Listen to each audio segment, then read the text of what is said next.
Goeiemôre, dit is dan 8 Junie vanmôre, lesing 32, die groot Johannes Evangelie boek 4.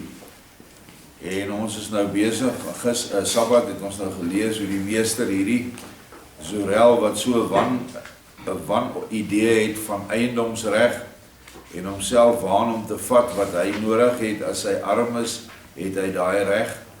En Yeshua praat nou mooi met hom en hy gee vir hom nou 'n hele klomp inligting oor sy verlede wat hy nou homself amper doodskrik, want hoe weet hy dit dan? Nou is Yeshua, Jesus is aan die woord, die meester.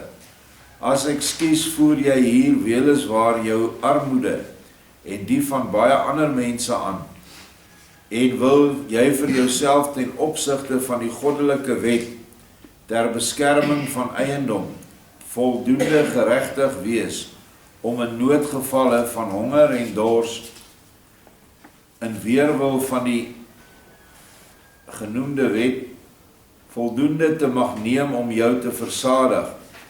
Ek kan jou uit betroubare bron meedeel dat Jahwe, toe hy deur Moses aan die Israelitiese volk die wette gegee het, wel rekening gehou het met hierdie behoefte en dit die mense eweneens as 'n formele wet ingeprent het deur te sê: die donkie wat op jou landerye werk, sal jy nie verhinder om self sy ete te soek nie, en die os wat die ploeg trek, sal jy die bek nie toebind nie. Wanneer jy die gebinde gerwe in jou skure bring, laat lê dan die are wat op die lande agterbly, sodat die armes kan versamel wat hulle nodig het. Laat elkeen altyd gereed staan om die arme te help. En laat die een wat sê, ek het honger, nie verder trek, alvorens hy genoeg geëet het nie. Kyk, dit is ook 'n wet van Jahwe, en ek vind dat daarin ook voldoende met armoede gerekening gehou moet word. Nou, wat hierdie man se argument was, is dat daar nie genoeg wette gegee is om arme mense te help. Daarom moet arme mense hulle self help en vat wat hulle kan vat. Nou wys Yeshua vir hom die teendeel. Nou, hier is dat iemand wat werk, soos hierdie donkie wat hy nou gebruik as voorbeeld, is maar 'n mens wat werk, moet van die opbrengs kan eet. Is soos ons hier op die plaas. Ons werk hier in die landery, in die Philadelphia Ark, en dan mag ons van die kos wat inkom eet. Dit is net verstaanbaar. Dieselfde met die os wat nou in die ronde loop en die koring of die mielies maal, hy mag 'n bek vol vat wanneer hy honger is. Dit is nie verbode nie. En die groot probleem is, in hierdie ou se geval, is dat hy eintlik nie wil werk nie. Hy's 'n werkskuw luiaard. Waar het ons opgehou? Vers 2. Dat nie elke mens wat op hierdie aarde gebore word, egter grondbesitter kan word en kan wees nie, lê wel duidelik in die aard van dinge. Die min eerste mense kon natuurlik maklik deel in die besit van die landerye, want die hele aarde was toe nog vry. Maar nou word die aarde, veral op haar vrugbare grond, bewoon deur 'n hoeveelheid mense wat haas nie te tel is nie. En 'n mens kan onder hulle tog die families wat die aarde al sedert lank in die sweet van hulle aanskyn bewerk het, en dit met baie lewensgevaar gesuiwer en vrugbaar gemaak het, die grondbesit wat aan hulle afgemeet is, nie meer betwis nie. 'n Mens moet dit juis vanweë die algemene welsyn so kragtig moontlik beskerm, sodat die mense wat eens deur hulle vlyt die aardbodem geseën het, hulle deel nie kwytraak nie. Hulle het dit naamlik nie heeltemal alleen vir hulle self nie, maar daarbenewens nog vir 100 ander mense, wat geen grond en bodem kan besit nie, elke jaar moes bewerk. En hier is nou 'n baie interessante argument wat Yeshua vir ons hier gee, is dat wanneer jy as volk grond gekry het, is dit jou regmatige eiendom vir ewig. En ons volk, die boerevolk, het 2 republieke gekry amper 200 jaar terug. Bietjie meer as 200 jaar terug. En daardie republieke is erken deur die hele wêreld. En veral deur Engeland, wat basies die hele wêreld se kitaar geslaan het, as jy dit so kan stel. En toe het hulle dit onregmatig van ons teruggevat as gevolg van die feit dat daar diamante en goud ontdek was. Dis die hoofrede. En die volk het sy grond verloor, en die volk het toe 'n Engelse kolonie geword vir baie jare, vir amper iets so 60 jaar. En toe ons 'n republiek word om die grond wat ons eie was weer in ons eie naam te laat registreer dan, met ons eie republiek se eie eerste minister oor ons, toe word dit deur die wêreld weer eens soveel druk toe uitgeoefen dat ons dit weer opgegee het. Kan baie praat oor 1994 toe dit van ons afgevat is, sonder 'n skoot wat gevier is, maar ons weet wat daar gebeur het. Maar dit is 'n onreg, want die boerevolk het nooit ander mense se grond gesteel nie. Dis 'n leuen wat vandag in die skole verkondig word. Regtig, ek vra my kleinkinders, dis wat hulle sê. Die boere het die eerste keer, het hulle daar in Natal by die Zulus grond gekoop. Hulle het Dingaanse gesteelde beeste gaan terughaal, en in ruil daarvoor het hulle die hele Noord-Natal gekry. In Transvaal en Vrystaat het daar 'n baie lelike ding gebeur met die swartes, wat hulle noem die Difikani, waar onder die invloed van een of ander toordokter die swartes al hulle oeste verbrand het en hulle diere doodgemaak het. En hulle het almal uitgevrek. En die boere se trekker dagboeke is vol van waar hulle inkom, dan kry hulle stadte en is dit net wit beendere van diere en mense. So die land was leeg, behalwe hier by Vredefort was 'n groep gewees wat hulle Matabellies genoem het. En hulle wou nie luister nie. En die boere het aanhoudend met hulle moeilikheid gehad, omdat hulle vee gesteel het en hulle mense aangeval het. En toe het Hendrik Potgieter, 'n boereleier, het hulle uitgejaag tot in Zimbabwe. En dis waar hulle tot vandag toe nog is. Maar dit was 'n gevolg van oorlog, en die oorlog is ook in die skrif geregverdig as jy vermoor en besteel word. Die res van die klomp swart nasies het almal in stadte gebly en hulle het hulle stadte behou. Genoeg geskiedenis van Paul Creer wat met hulle onderhandel het, en die klomp hier by Marble Hall het nog steeds vandag bly hulle daar. Die klomp in Venda en Gazankulu en Soetus, hulle het almal nog hulle grond waar hulle op was. Hulle het nie reg op die hele land gehad nie. Hulle was stamme wat gebiedsgebonde was. Net soos ons as boere, nie as Afrikaners nie, slegs reg het op die Transvaal en die Vrystaat. Ons het nie reg op die Kaapkolonie nie, want dit was nog altyd Engelse grond gewees. Die feit dat hulle die rebelle vermoor het, rebelle kinders, wat die wapen opgeneem het teen Engeland, is 'n bewys daarvoor. Gaan lees jou geskiedenis. So, hierdie reg van eiendom word hier deur Yeshua baie duidelik bevestig. En ek moet dit tog noem, want baie mense word so mislei, baie mense kom uit die skool uit, waar hierdie gemors vir hulle geleer word. Nou vra ek my kleindogter, nou wat leer julle in geskiedenis, want sy skryf geskiedenis verlede week. Nee, ons leer van Mandela. Ek sê dat hy 'n terroris was en mense vermoor het. Nee. Hy het eintlik, is hy in die tronk gegooi, omdat hy nie 'n pas gehad het nie. Kan julle dit glo? Wie 'n groot stuk grond het, moet baie arbeiders hê. en hulle lewe almal, net soos die besitter, van dieselfde grond en bodem. Sou dit vir die arbeiders goed wees, as 'n mens elkeen van hulle 'n ewe groot stuk grond sou gee? Sou een mens dit wel kon bewerk? En ook al sou hy dit 'n tyd lank kon doen, wat sou daar dan gebeur as hy siek en hulpbehoevend sou word? Is dit dan nie beter en verstandiger, dat daar minder besit, opslagruimte en voorrade moet wees nie, as dat alle mense, ja selfs die pasgebore kinders, almal aparte grondbesitters sou wees, in welke geval uiteindelik, sekerlik in tye van nood, so goed as niemand voorraad sou hê nie.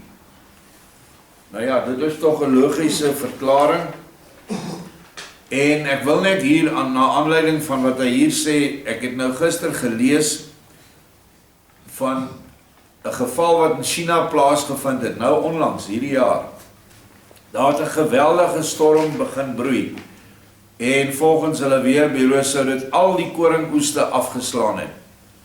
En die hele bevolking van China in daai distrik, elke ou wat 'n stroper gehad het na daai gebied toe gegaan wat bedreig was. Jy kan, so ver as jou oog kan sien, is dit net stropers in al 4 bane van die paaie, daar kom niks van vooraf nie. En hulle is lande toe, en hulle het in 'n kort tydjie, ek kan nou nie sê hoeveel tyd nie, paar dae, het hulle 47 miljoen hektaar gestroop. Weet julle hoeveel is dit? Dink ek is meer as al die landbougrond in ons land saam. Het hulle net daai mense gaan help, want hulle besef dat kos is absoluut allerbelangrik. En dit is wanneer mense mekaar bystaan, en dit noem ek ook 'n baie groot teken van naaste liefde, dat jy jouself opoffer vir jou bedreigde broer. Dat ons as blankes kennis neem daarvan. Verder vra ek Joshua jou matematiese verstand, want hy spog toe, hy so matematies, 2 en 2 is 4. As daar in die menslike samelewing geen wet tot eiendomsbeskerming sou wees nie, watse gesig sou jy dan nie trek, wanneer daar ander sou kom wat nooit baie gesin gehad het om te werk nie, en jou klein voorraad sou wegneem, om hulle buike mee te vul? Sou jy hulle dan nie toeskreeu nie? Waarom het julle dan nie gewerk en voorrade aangelê nie? En as hulle sou antwoord, omdat ons geen sin daarin het nie, en weet dat ons bure werk, sou jy dan 'n beskermde wet nie heel sinvol gevind het, en gewens het dat sulke ligsinnige boosdoeners deur 'n regbank gestraf sou word, en uiteindelik aangespoor sou word om te dien en te werk nie? En sou jy verder nie wens, dat die voorrade wat van jou af weggeneem is, weer teruggegee sou word nie? Kyk, ook dit is alles suiwer verstandelike menslike verlangens. En as ongelukkig op hierdie plaas baie van hierdie mense, die boere wat vir ons skenkings doen, staan al 4 uur in die oggend op, om sy oeste te begin bewerk, nat te maak, te versorg. Ander mense werk baie lang ure om skenkings hier vir ons te bring. En party mense se ondankbaarheid grens is so erg, dat hulle nie eers in die oggende wil opstaan nie, dat hulle nie hulle eie kant wil bring nie, dit is altyd 'n verskoning, en dan het hy hierdie en daardie skeet. Dan dink ek net, hoe moet daai mense wat die skenkings vir ons gee, hoe moet hulle nie voel nie? Hulle sloof hulle aste af vir mense wat self nie eers 'n hand wil uitsteek om iets te doen in dankbaarheid nie. Ek het baie kos afgelewer. Mense dink ons het sommer net so hier met al die drywers en goed. Nee, ek self het vir jare kos afgelaai by plekke. Dan kom ek by 'n sorgsentrum, dan staan ek met 'n vrag vol goed, 'n bakkie en 'n sleepwa. Dan sit daai klomp daar onder die bome vir jou en kyk. Hulle is jonk, is nie oud nie. Hulle sal nie hulle hande optel om die vrag te help aflaai nie. Ek en my vrou, of wie ook al saam met my was, moet dit dan self aflaai. Tot ek eendag gesê het, ek is nou moeg hiervoor, jammer vir al die ander mense wat daardeur gaan ly, maar ek draai die voertuig net daar om en ek ry weg. Maar dit is ons volk, dit is hoe hulle geword het. Dit is hartseer, dit is jammer, maar dit is ongelukkig so. En die algemene hulp wat gebied word deur kerke, help nie eintlik om hierdie ding teen te werk nie. Want ek weet hier in Kreeusdorp is 'n plakkerskamp, hulle was uitgenooi om hier te kom bly.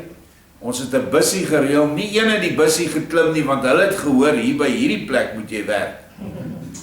En dis nou seker al 7-8 jaar later, hulle is nou geskuif na 'n swart plakkerskamp toe, en hulle sit elke dag daar en hulle wag vir die kerk en kom gooi hulle al die klere en die kos en alles vir hulle af. Hulle doen niks.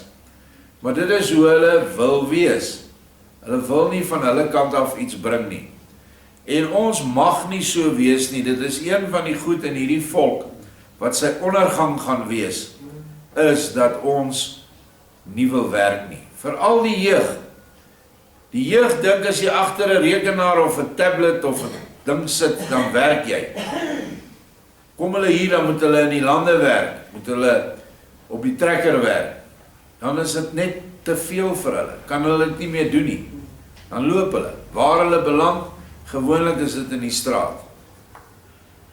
Hoofstuk 5, paragraaf 5, as jy egter jou matematiese beginsels tog met alle geweld as die beste in die wêreld beskou, loop nou vanaf hier 1000 veldweë.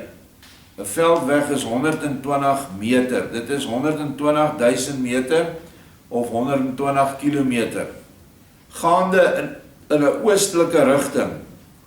Daar sal jy in die hoë uitgestrekte berge baie grond vind wat nog aan niemand behoort nie. Dit behoort omtrent nou daar in die huidige Iranse area te wees.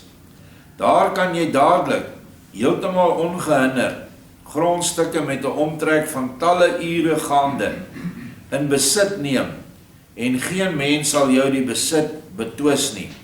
'n uur is 'n afstandsmate van hoe ver 'n mens in 'n uur kan loop. Ek weet nie hoeveel kilos dit is nie. 4, goed. Jy mag selfs 'n paar vroue en nog genoeg knegte saamneem, en in die vry afgeleë bergstreek 'n egte staat inrig, en in geen 1000 jaar sal 'n mens jou besit versteur nie. Jy sal net eers heelwat beere, wolwe en hyenas uit die weg moet ruim, omdat hulle julle andersins snags ietwat sou verontrus. Op die manier sal jy ten minste nie die geringe moeilikhede geheel en al leer ken, waarmee die besitters van hierdie gronde te kampe gehad het, voordat die grond in die teenswoordige staat van ontwikkeling gebring kon word.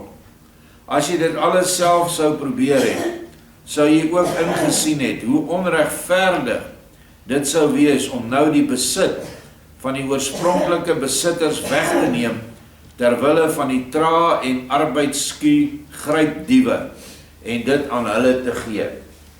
En dit is wie hierdie ANC regering en al hulle meelopers is. Dis traa en arbeidsskuw grypdiewe, wat nou ons volk, wat hoofsaaklik die boere bevolking uitmaak, wil vat sonder vergoeding. Dis oral in die nuus.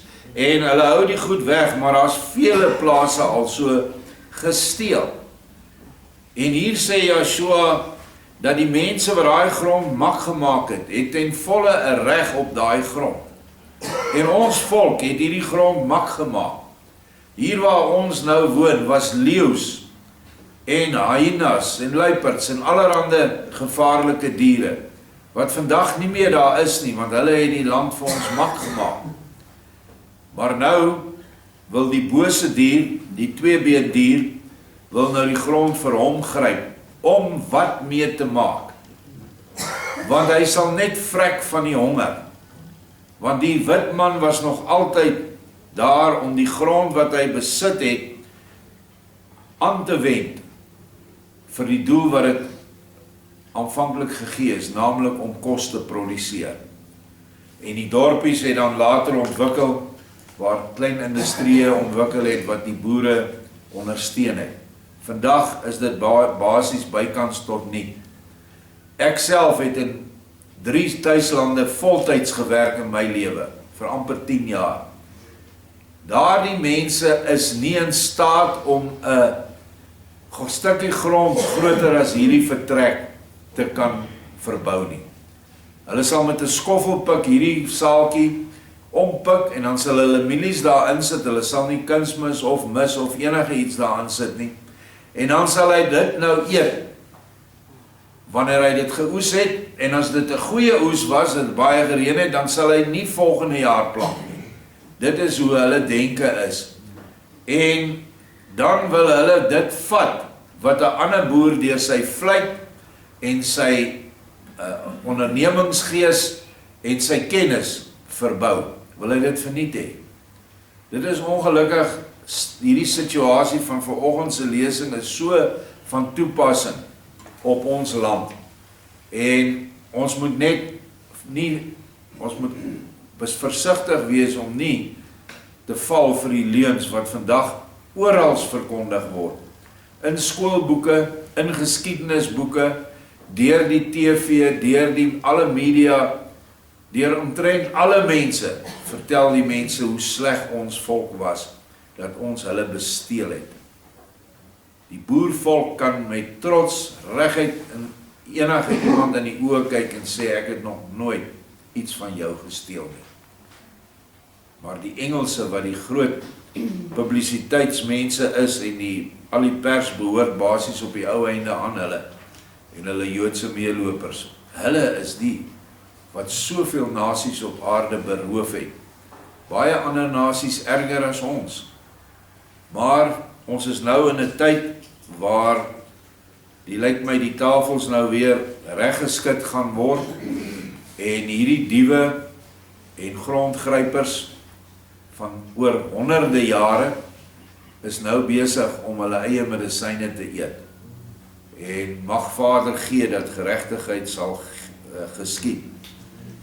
Kyk, omdat jy self geen spesiale vriend van werk, hier kom die ding nou uit, en nog minder van vra is nie, het die ou wet ter beskerming van eiendom jou altyd gesteer, en jy die reg in eie hande geneem, om te neem as dit ongesien en ongestraf moontlik is. En dit is die hele kern van hierdie ou se wese, hy's 'n luiaard, wil nie werk nie, en dan vorm hy nou die wet so, dat hy nou maar mag steel omdat hy swaar kry. Net soos vandag hierdie swart nasie dit doen. Slegs die ongeveer 2 morge groot lande en die het jy gekoop. Alhoewel dit ook met geld gebeur het, wat jy nie met werk verdien het nie. Maar in Sparta op 'n sluwe manier van 'n ryk koopman ontroof het. Wel vroeër was steel in Sparta geoorloof, as dit slim gedoen kon word.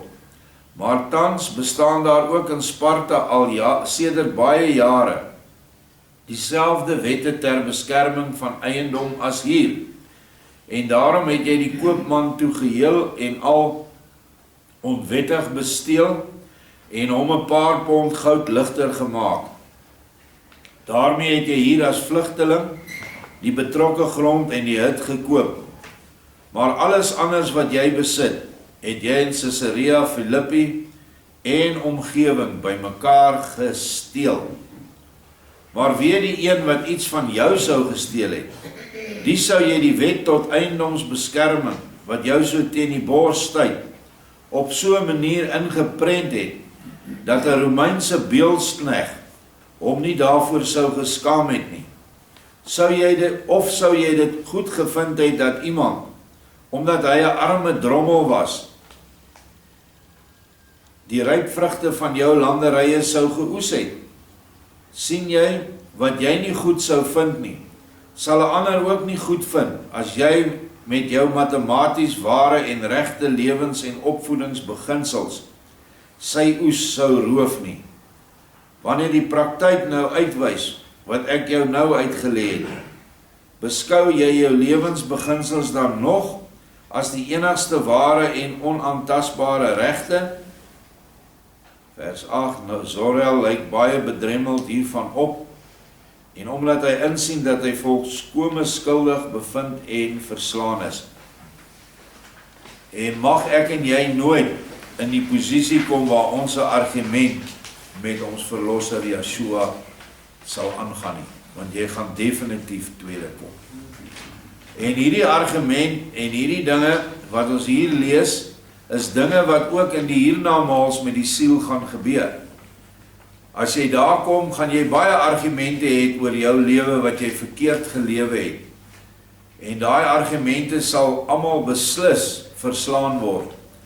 Maar jy gaan nie op so 'n lekker plek wees soos wat jy gedink het jy is nie. Maar ongelukkig is dit so dat mense met 'n gesindheid waarmee hulle sterf, en in hierdie geval 'n wêreldse gesindheid dat almal jou alles skuld, gaan jy aan die ander kant wakker word met daai selfde gesindheid, wat so ver weg van die hemelse gesindheid is, wat ek verder is die ooste van die weste verwyder. En meeste mense kan nie weer verander nie. Dit is maar sy gesindheid en hy hou daarby. En dan is dit 'n plek waar die Bybel van praat, waar baie gehuil, geween en tande geknars gaan wees in daai toestand. Zorel se afkoms en verwantskap. Waar kom hierdie man vandaan en hoekom is hy so geword? Hoofstuk 63. Maar Zinka kom van agter na hom toe, tik hom op sy skouer en sê, wel, vriend Zorel, wil jy nou die ondersteuning van Sirenius aanneem of nie? Want dit lyk my toe dat jou lewensnorme, hoe goed dit ook al eers vir my gelyk het, almal sonder uitsondering in die put geval het. Na rukkie antwoord Zorel, ja, die verlosser het heeltemal gelyk. Ek sien my onsin nou baie helder en duidelik in. Dank Vader, hy sien dit nou in. En alles is soos wat hy van my gesê het. Maar ek vra my af, hoe het hy dit alles te wete gekom? Ja, dit is alles waar. En jammer genoeg, maar al te waar. Maar wat sal ek nou begin? Wat sal ek nou doen? Nou sê Zinka vir hom niks nie, behalwe om nogmaals te vra vir 'n regte onderrig, daarna te luister en daarvolgens te handel. Laat handel die ander maar oor aan hulle wat 'n goeie hart teenoor jou dra, en wat jou kan en ook sal help, as jy dit doen wat ek jou net nou aangeraai het. Toe val Zorel dadelik voor my Yeshua op sy knieë neer, en vra my om voorligting. En ek verwys hom daarvoor na die apostel Johannes. Zorel vra my toe heel eerbiedig waarom ek hom nie bietjie meer onderrig sou wou gee nie.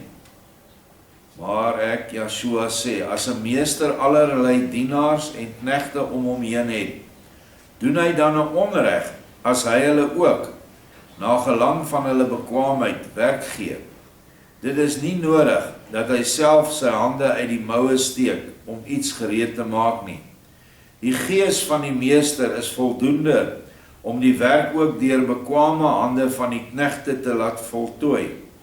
Gaan jy dus maar na hom toe wat ek gesê het, dan sal jy wel merk dat hy die regte man vir jou is.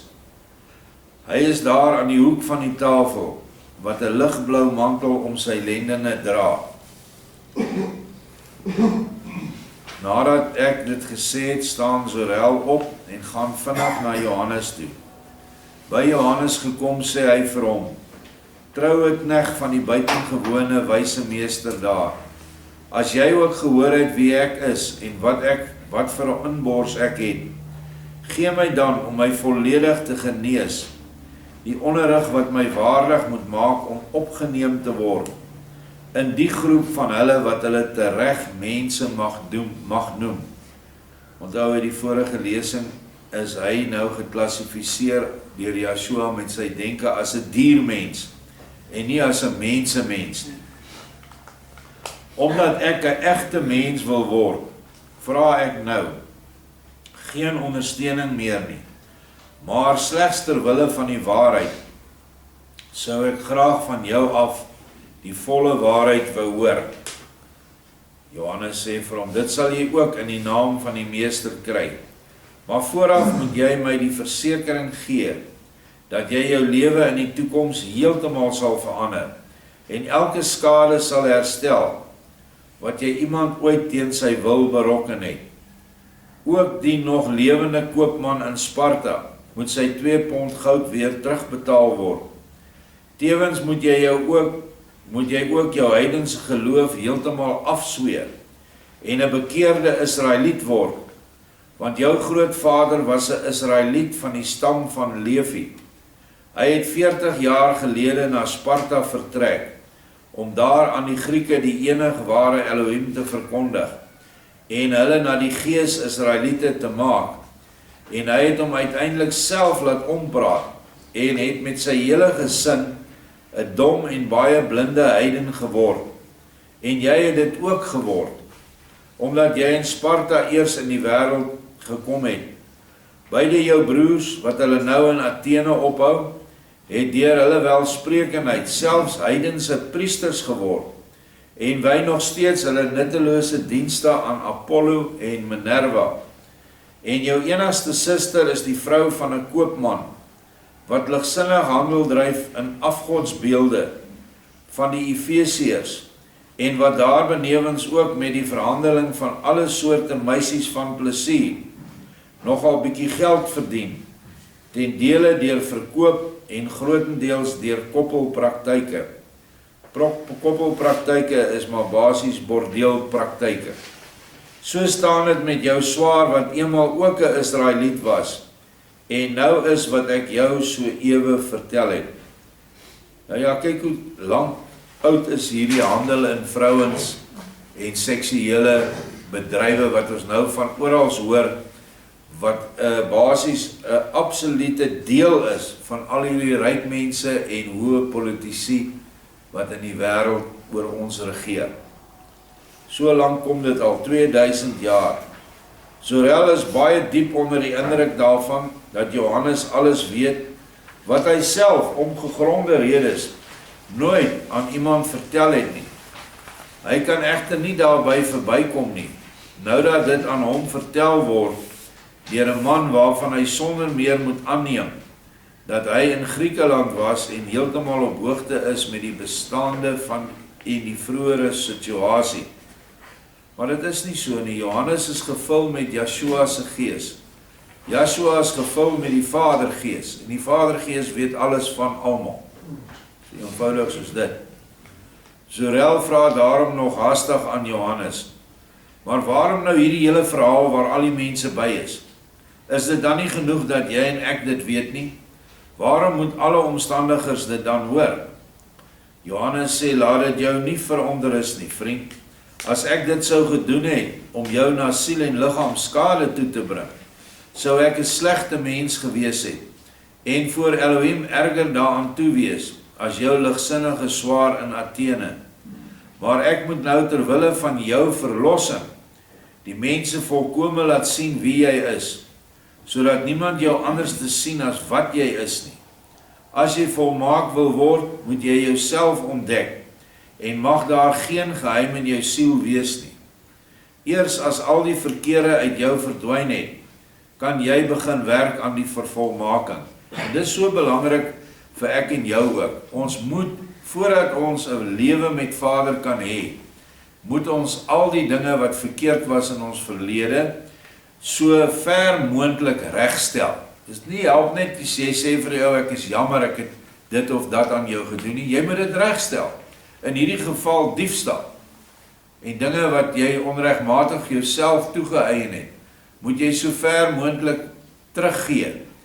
En as die persoon nie meer daar is nie, of dood is, of weg is, of wat ook al, sê Yeshua, goed, hy gaan dit dan nie teen jou hou nie, maar jy moet dan soveel meer moontlik as wat jy normaal kan, moet jy aan die armes goed doen. Want regverdige dade bedek 'n menigte sonde staan in die Bybel. So as jy jou dan toewy om arme mense se lot te verlig, kan daardie sonde wat jy nie kon regmaak nie, ook begrawe word. Of vergewe word.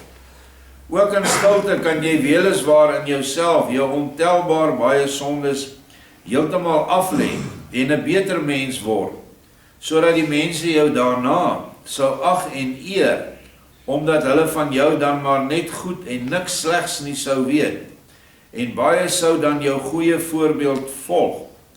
Maar as hulle daarna van 'n geloofwaardige getuie sou hoor, wat 'n grove en groot sondaar jy heeltemal in die verborgene was,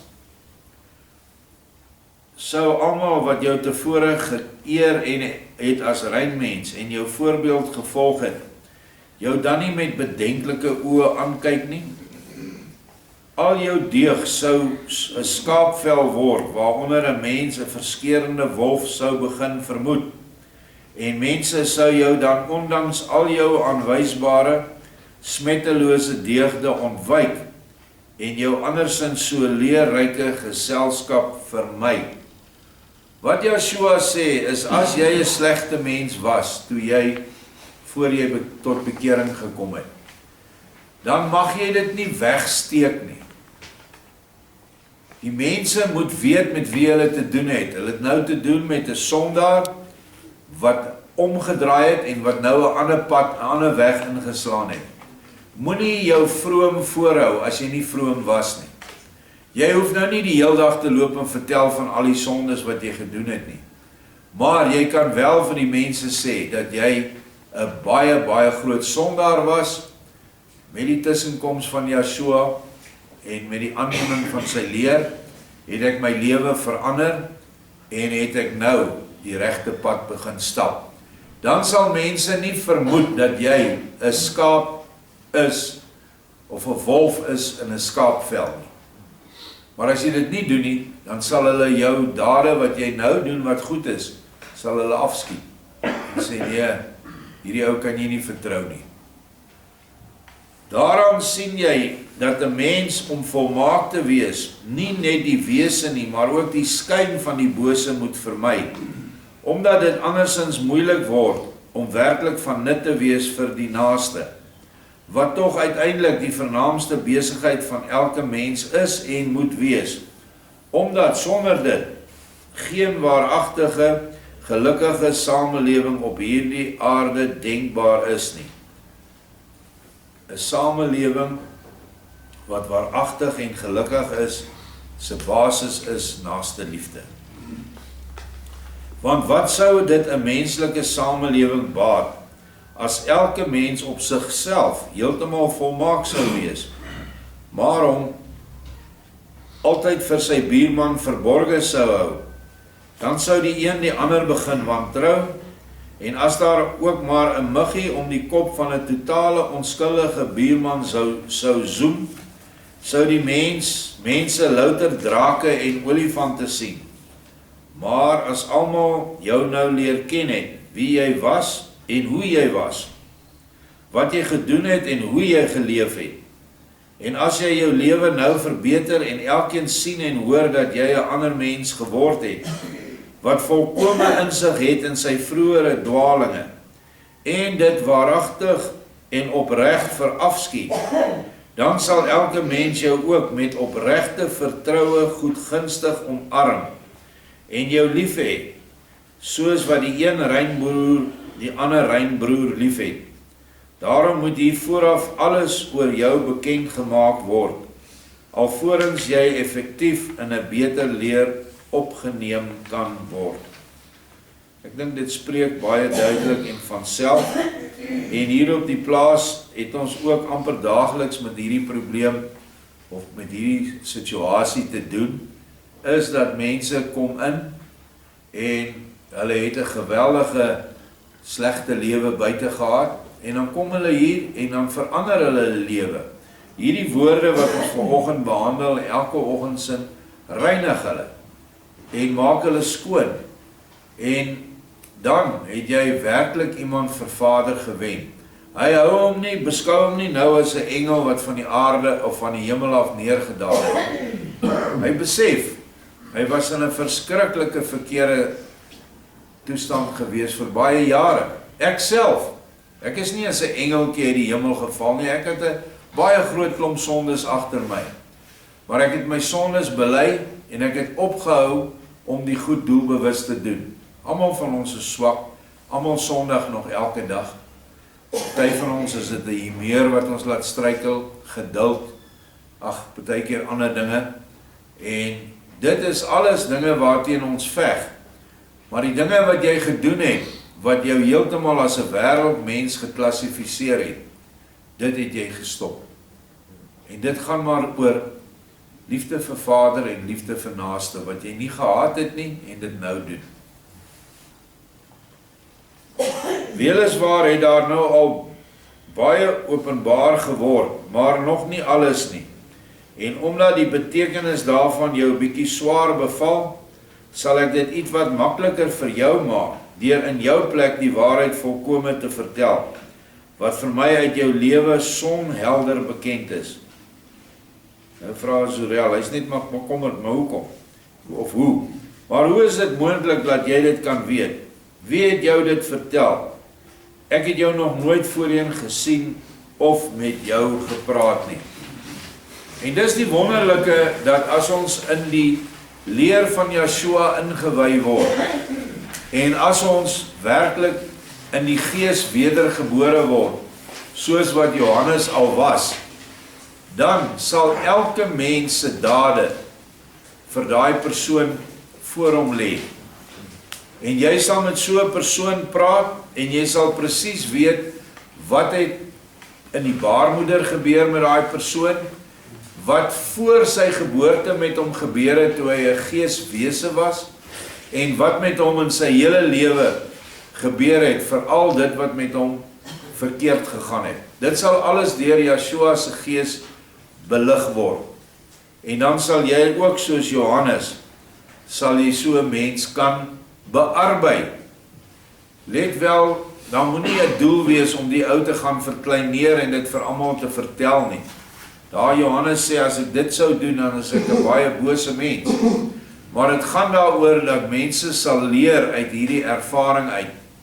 Soos wat ons baie agterkom wanneer ons sekere ervarings wat ons deurgemaak het met besetenheid en gebondenheid, vertel ons. En baie keer is daar 'n oproep na die tyd, hoorie, maar wat jy nou van gepraat het, wat by 'n mens se huis gebeur, gebeur by my huis ook. Kan julle vir ons kom help? En dan het jy deur daardie verhaal te vertel, sonder om elke keer, jy hoef nie die naam van die persoon te noem nie, dis nie nodig nie. Het so 'n persoon dan ook verlossing en bevryding bevind, wat hulle gedink het is nie moontlik nie. In die ouer tye het soveel mense van ons voorouers, as hulle iets snaaks gewaar by die huis, hulle sê dit gool of spook, dan het hulle na die Sangomas toe gegaan, dan het hulle na die Slamse toe gegaan van die Indiërs. En dan het hulle net 'n erger situasie in hulle huise te wyte aan hierdie feit dat hulle na die afgode dienaars toe gegaan het. En hierdie goede is realiteite, mense, ons moet regtig, ons moet, wanneer dinge nie reg gaan nie, moet ons openlik praat. Iewers het jy 'n deur oopgemaak vir die bose om in te kom. Soos wat hierdie Zorel heel wat deure oopgemaak het met sy bose lewe en sy agtergrond. En as jy nie daaroor wil praat nie, dan gaan jy ook nie genesing kry nie. En weer eens, wees dankbaar dat dit nie voor honderde mense gebeur soos hier nie, maar dalk in 'n saaltjie of in 'n kantoortjie, net jy en 'n beraader wat met jou praat, wat weet wat hy of sy doen. Want hulle word net soos Johannes hier, word gelei deur Yeshua se gees. Yeshua is nie hier in die persoon nie, maar hy's nie minder hier nie, want hy's hier in die gees. Hier waar ons nou sit, in hierdie saal is hy teenwoordig, in elkeen van ons wat hom liefhet en hom dien.